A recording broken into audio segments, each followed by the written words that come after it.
Ceci est inacceptable. Il faut arrêter avec les mensonges. Le CETA, c'est un déni de démocratie. Le CETA, c'est un renoncement de souveraineté. Un accord climaticide.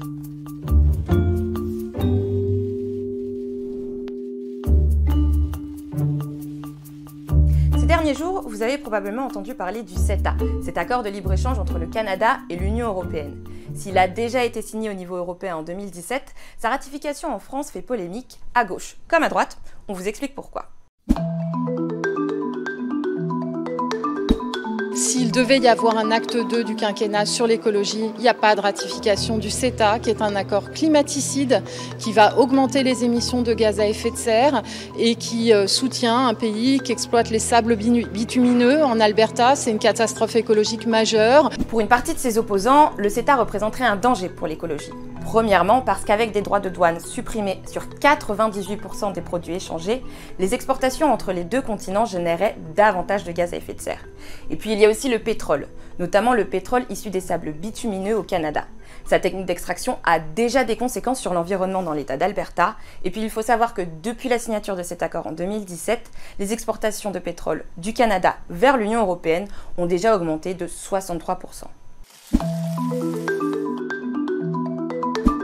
Je veux aujourd'hui soulever un point qui, à lui seul, illustre la dangerosité de cet accord et les mensonges que le gouvernement est prêt à endosser pour le faire passer coûte que coûte.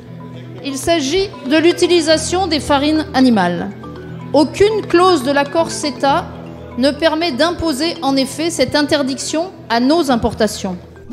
Bon là, vous l'aurez compris, ce qui pose problème, ce sont les farines animales. Ces restes d'animaux utilisés pour nourrir le bétail. Le ministère de l'Agriculture a d'ailleurs reconnu au journal Le Monde que des bœufs canadiens pourraient être nourris de farines produites à partir du sang, des poils ou du gras des bovins propres à la consommation. Des farines elles-mêmes interdites en Europe au nom du principe du non-cannibalisme.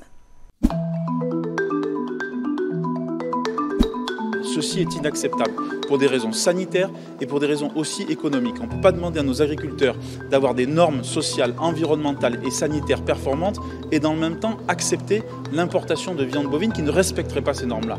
L'accord du CETA prévoit l'entrée en Europe de 65 000 tonnes de bœuf. Sauf que les syndicats d'agriculteurs craignent une concurrence déloyale, notamment sur les morceaux dits nobles. Car au Canada, les coûts de production sont moins élevés et les normes moins exigeantes qu'en Europe. Si les Français consomment 1,5 million de tonnes de viande bovine chaque année, le Canada n'en a exporté que 119 tonnes en France pour l'instant. De son côté, le gouvernement se défend et considère que le bilan du CETA est positif. La déstabilisation économique qui avait été crainte par certaines filières agricoles sensibles n'a pas eu lieu. En particulier, les importations de viande bovine depuis le Canada ne sont pas du tout au niveau de ce que certains craignaient ou voulaient dire. Quant au vote sur le CETA, il devrait avoir lieu ce mardi à l'Assemblée nationale.